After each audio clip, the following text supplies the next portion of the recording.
घोसी विधानसभा seat से BJP उम्मीदवार दारा सिंह चौहान ने बुधवार को नामांकन का पर्चा भरा। दारा सिंह चौहान के नामांकन कराने के दौरान बीजेपी दिग्गजों के साथ बीजेपी के सहयोगी दल के नेता भी मौजूद रहे। घोसी पहुंचे उप मुख्यमंत्री ब्रजेश पाठक ने उपचुनाव में दारा सिंह चौहान के भारी मतों से जीतने का दावा किया। दारा सिंह चौहान के लिए घोसी सीट बेहद सुरक्षित सीट मानी जा रही है। घोसी सीट पर राजभर मतदाता निर्णायक भूमिका में है।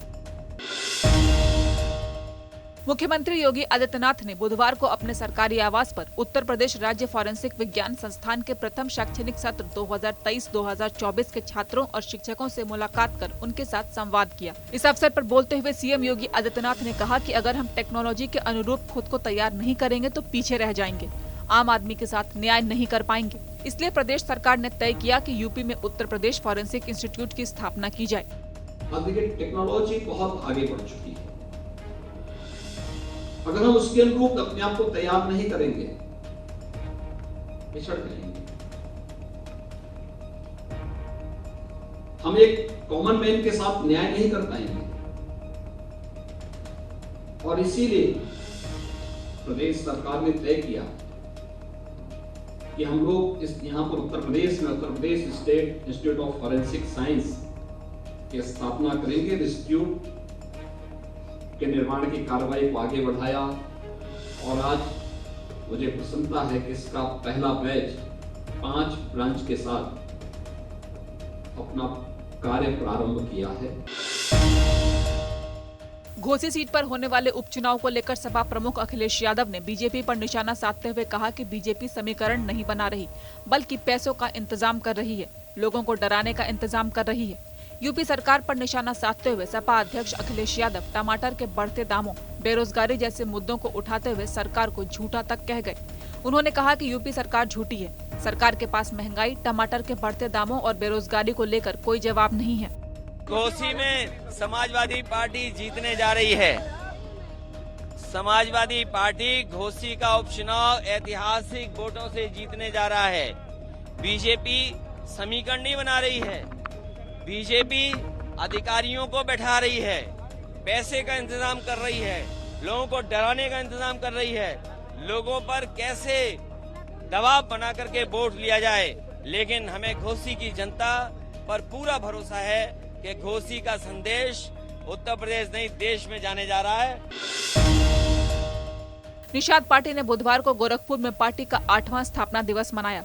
इस कार्यक्रम में प्रदेश के दोनों डिप्टी सीएम के साथ ही बीजेपी प्रदेश अध्यक्ष भूपेंद्र चौधरी और सुबह सपा अध्यक्ष ओपी राजभर ने भी शिरकत की। निषाद पार्टी के स्थापना दिवस कार्यक्रम में प्रदेश के विभिन्न जिलों से पहुंचे हजारों कार्यकर्ताओं की मौजूदगी ने पार्टी के मुखिया डॉक्टर संजय निषाद की ताकत का एहसास करा दिया। निषाद पार्टी वर्तमान समय में निषाद, मल्लाह समेत कई जातियों पर मजबूत पकड़ रखती है और मोदी के कंधों को मजबूत करने में इस पार्टी की अहम भूमिका होगी। घोसी सीट पर होने वाले उपचुनाव के लिए बीजेपी उम्मीदवार दारा सिंह चौहान ने बुधवार को पर्चा भरा। नामांकन से पहले कार्यक्रम के दौरान समाजवादी पार्टी के जिला उपाध्यक्ष रमेश दुबे के साथ कई पार्षदों समेत करीब 3 दर्जन समाजवादी पार्टी कार्यकर्ताओं ने बीजेपी का दामन थाम लिया।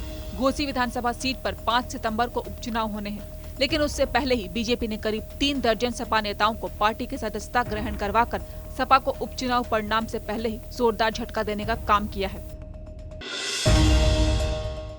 मथुरा वृंदावन में ठाकुर देवकीनंदन महाराज के प्रियकांत जू मंदिर में चल रहे धार्मिक पार्थिव शिवलिंग अनुष्ठान में बुधवार को बागेश्वर धाम सरकार धीरेन्द्र कृष्ण शास्त्री पहुंचे। मथुरा पहुंचकर धीरेन्द्र शास्त्री ने ठाकुर देवकीनंदन महाराज के साथ अभिषेक किया। इस दौरान धीरेन्द्र शास्त्री ने श्री कृष्ण जन्मभूमि के निर्माण से लेकर वृंदावन हादसे पर भी बात की। धीरेन्द्र शास्त्री ने कहा कि जल्द ही भगवान श्री कृष्ण के विग्रह जामा मस्जिद की सीढ़ियों से बाहर निकल कर आएंगे। राम मंदिर की तरह सबकी आंखें फटी की फटी रह जाएंगी। आईसीसी क्रिकेट वर्ल्ड कप का आगाज भारत में 5 अक्टूबर से होने जा रहा है। उत्तर प्रदेश के आगरा में बुधवार को आईसीसी वर्ल्ड कप 2023 की ट्रॉफी ताजमहल पहुंची। ताजमहल के सामने करीब 1 घंटे तक इस ट्रॉफी को रखकर इसका फोटोशूट और प्रमोशन किया गया। ट्रॉफी को देखने के लिए मौके पर पर्यटकों की भारी भीड़ जमा हो गई। हालांकि इस दौरान सुरक्षा व्यवस्था भी काफी कड़ी रही। आपको बता दें कि 5 अक्टूबर से विश्व कप की शुरुआत हो जाएगी। 12 साल बाद भारत 50 ओवर के विश्व कप की मेजबानी कर रहा है। उत्तराखंड की बागेश्वर विधानसभा सीट पर उपचुनाव के लिए नामांकन शुरू हो गया है और भाजपा, कांग्रेस के साथ साथ बसपा और सपा ने भी इस सीट पर अपना प्रत्याशी उतारा है। वहीं उत्तराखंड की सबसे पुरानी क्षेत्रीय पार्टी उत्तराखंड क्रांति दल ने भी वहां चुनाव को लेकर ताल ठोक दी है। और अपना प्रत्याशी मैदान में उतार दिया है। इस चुनाव को लेकर बीजेपी के दिग्गज नेताओं के साथ साथ दूसरी पार्टी के भी आला नेताओं ने डेरा डाला हुआ है। उत्तराखंड राज्य में इस साल मानसून ने सभी रिकॉर्ड तोड़ दिए।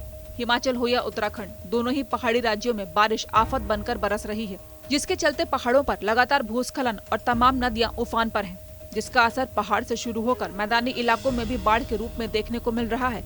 अगर हम बात करें 2023 के मानसून की, तो 15 जून से 16 अगस्त तक उत्तराखंड राज्य में 64 लोगों की मौत हो चुकी है, जबकि 41 घायल और 24 लापता हैं। इसके अलावा 15 जून से अब तक हुई आपदा में तकरीबन 700 करोड़ के नुकसान का आकलन किया गया है, जो आपदा की घटनाओं के साथ ही बढ़ भी रहा है।